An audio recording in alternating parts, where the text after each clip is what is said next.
We are final in the Week 2 opener, and in the end, it's the Kansas City Chiefs edging out the Chargers. Copy and paste the story because it looked much like what we saw in matchups past. A 3-point game decided late in the fourth quarter, and this time, a 99-yard pick six by Jalen Watson, the 7th-round draft pick rookie, is the turning point in this game. Justin Herbert, battling through a late injury, did lead his team down the field for another touchdown drive to make this a 3-point game, but the onside goes wishing, and the Kansas City Chiefs improved to 2-0 with a big win in the division. All right, let's pick this one apart with the NFL minds that are Tyler Sullivan and John Breech. Gentlemen, we say welcome. Exciting game here to open up Week 2 with the calm, cool, and collected approach of Patrick Mahomes getting it done in the second half. John, I'll go your way first here. Your headline coming out of another crazy one is what? It was going to be Chiefs wild comeback, down 17-7, score 20 unanswered. But now is Justin Herbert going to be able to play next week? Look, the Chargers lost, but when you see a quarterback take a hit like he did, several hits over the final few minutes of the fourth quarter, he had to leave the game for a play. He could barely stand up. He had a gimme first down on a 3rd and 1 where he could have crawled forward and not been touched and got the first down, but instead he decided to just throw the ball out of bounds, and that was obviously uncharacteristic, and it seemed like someone who didn't want to take a hit because he was already in so much pain. So I do think right now it's early in the season, so all eyes have to be on Justin Herbert and whether or not he has any sort of serious injury. Yeah, I agree with Breech there. Obviously, the health and the status of Justin Herbert going forward is going to take over headlines coming out of this game. But outside of that, if we're looking at this game in particular, I don't know how you don't look at the Kansas City Chiefs and say they are making a statement to begin the year. Yes, obviously, they had a blowout win over the Arizona Cardinals in Week 1, but in Week 2, they didn't really play that great. It was kind of, up and down in that first half, kind of flat, 18 total yards in that first quarter. And all of a sudden, they were able to turn things on in the second half and find ways to win. It wasn't a Patrick Mahomes goes nuclear for 5 touchdowns type of a win. They were able to kind of grind things out on the ground. Clyde Edwards-Helaire, defense is making plays with a pick six. To me, that's what's the fascinating thing about this team now. Not does it have to be a outstanding type of offense for you to win this football game. You can grind out these wins at home. You can grind out a defensive, low-scoring type of football game when you're not playing your best ball offensively and still come out on top against a very good Chargers team. Yeah, the Chiefs faced 2 separate 10-point deficits in this game, one in the first half, one in the second half, and still they come away with what ends up being a 3-point win that could have very well been a 10-point win if not for an absolute dime late banged up by Justin Herbert. Outside of that fourth quarter throw there, down 10 points, Herbert did not look stellar in the second half, specifically the beginning of that fourth quarter. The pick six, we can pick it apart, and it was a bad route by Gerald Everett, who was calling for some help, wanted a breather, went out there, ran a lazy route, and leads to that pick six. But John, what did you make of Herbert in crunch time? Because I feel like sometimes with the lofty aspirations we have of him, he is simply a 24-year-old quarterback trying to find his footing in what is the toughest division in football. What did you make of his second half? Well, I think one of the issues is that Corey Linsley left the game, and now the Chargers are out your starting center, and that's about the time when the Chiefs really started to dial up the pressure. I mean, we saw a third quarter and fourth quarter where Justin Herbert was just under duress. We didn't see that. He was just back there with all the time in the world to throw in the first half, and he was picking the Chiefs apart. And then the Chiefs also kind of took Mike Williams out of it. We saw Mike Williams with the phenomenal one-handed touchdown grab, 113 yards, but most of those in the first half. They were making Justin Herbert go somewhere else to make his big plays. So Herbert couldn't find someone he wanted to throw to. He was under pressure on what seemed like almost every play, and the Chiefs just made him feel uncomfortable, and he struggled under the pressure, as we saw. Tyler, John makes a great point there. We made a big deal about the pass rush of the Los Angeles Chargers coming into this game, and with good reason, what they accomplished in Week 1 and what we expect of them throughout the rest of this season. But this Kansas City front seven, the way they affected the game specifically in the second half, how impressed have you been by their early statement through 120 minutes of football this season? Yeah, I don't know how you can walk away from this and say, all right, the Kansas City Chiefs, all of a sudden, they have a pass rush. And again, like Breech said, the injury to Corey Linsley, and they also lost their right tackle for portions of this game, too. That obviously makes an impact in this game. And that's really when you saw the likes of Chris Jones making an impact in the middle of that offensive line, kind of crashing things down and making life difficult for Justin Herbert. But when you look at the totality of what they have along that front seven with Chris Jones, Dunlap, the George Karlaftis rookie, who I like as a sleeper pick to be defensive rookie of the year. There are a lot of pieces to like here. I know we talk about the rest of the division, whether it's what's going on in Los Angeles with Khalil Mack, Bosa, and if you even go to what's going on in Las Vegas with Chandler Jones and Max Crosby, these Kansas City Chiefs guys, they kind of get lost in the shuffle a little bit. But make no mistake, you saw it in this game. They can disrupt when they need to, when the going gets tough there. So again, that's going to just make them, again, another tough out,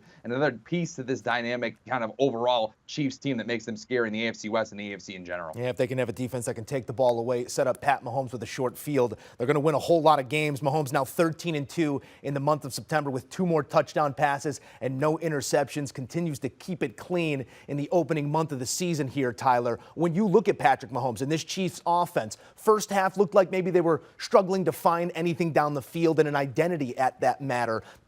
Are you starting to see a group that is finding their identity here as we get deeper into the season, see a few more quarters? What is that identity going to be? Because it's a very well-rounded rushing attack. It's an offensive passing attack that maybe does lack that deep pop. What is going to be the identity this year, Tyler?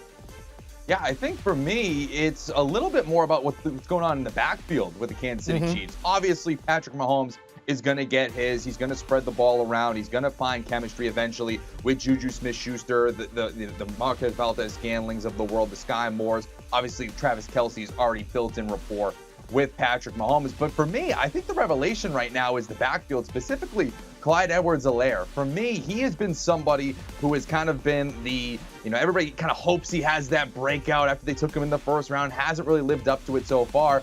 But now that they're kind of shifting the offense a little bit, kind of running the football a little bit more, not necessarily playing a air-it-out, backyard football kind of offense when they had Tyreek Hill chucking it deep, I think that Tyreek Hill is adding a different layer here. Clyde Edwards-Helaire adding a different layer here. You saw him have that massive run in the second half for 50-plus yards. Obviously, he had 2 touchdowns in the opener. He's somebody that I think is going to be a true difference maker in this offense. And then you look at the rest of the backfield. Obviously, Jerick McKinnon as your third down back, true receiving back for them. He caught that touchdown in this game tonight. Isaiah Pacheco's the interesting rookie there. And they still have Ronald Jones, too, who could be a ground and pound type of player for them if they kind of get into those situations. So for me, it's the backfield that is what's interesting right now with the Kansas City Chiefs in this offense.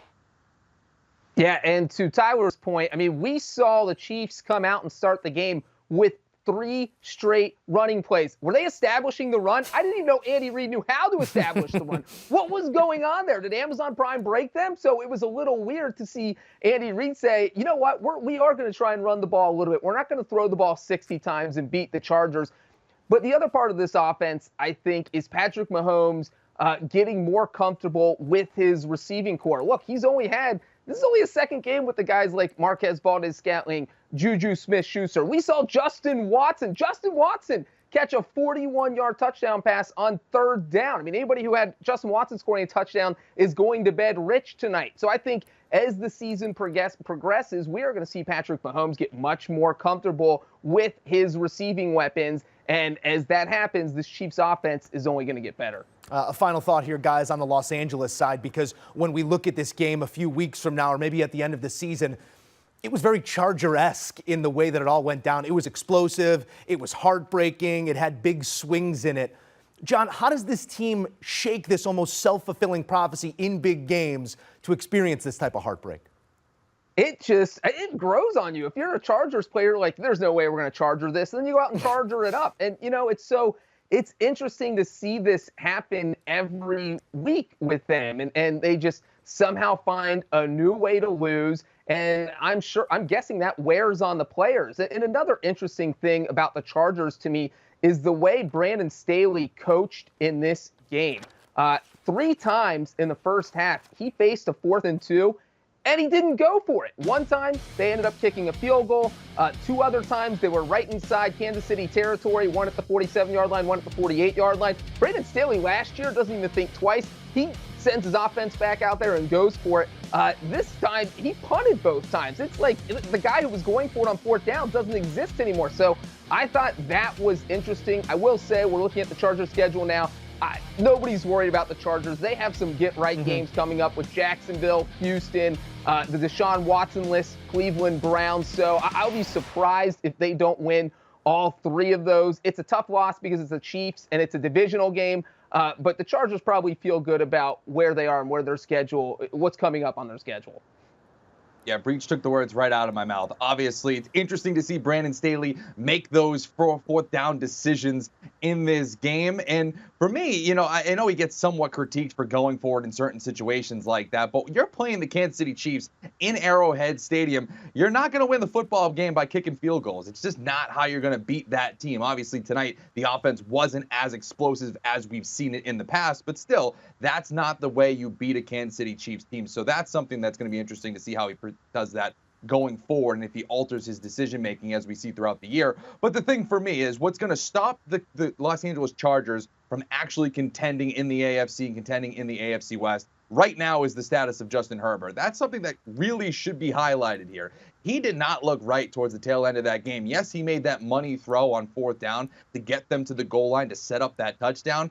But like we were saying earlier, he could barely run for a 1st down. He actually chose not to run for a 1st down in the critical situations there. So for me, that's the thing that's going to prevent them from proceeding forward here. It's the injury to Justin Herbert. Obviously, Corey Linsley's a big piece of this too, an all-pro center that really things started to really collapse when he left the game in the second half. So for me, yes, they have all the talent in the world. They brought back J.C. Jackson for his first game today after he came back from the ankle injury over the summer. But for me, it's really the status of Justin Herbert and Corey Linsley. Because if all of a sudden those guys miss time, you're already down 1-0 to the Kansas City Chiefs head-to-head. You have the Denver Broncos who are going to make do off of that loss to the Seattle Seahawks. The Raiders aren't going away either. You need to have these guys healthy for 17 games. And if you're not, you're going to get lost in the dust in this division. Yeah, no doubt a gutsy 4th quarter by Herbert and company, but it's going to take a whole lot more than guts to better Big Red. Gentlemen, thank you for the insights, as always, as we take a look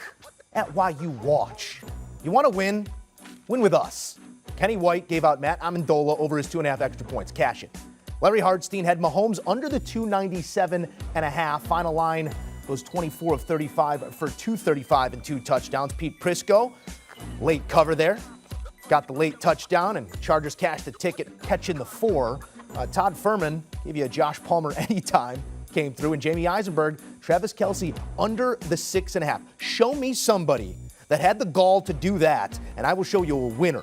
His name's Jamie Eisenberg. Do you want a sports network that delivers everything that matters about the game? The highlights, the picks, the instant analysis, no yelling, no fake debates, no politics. Hit the subscribe button and never miss a moment.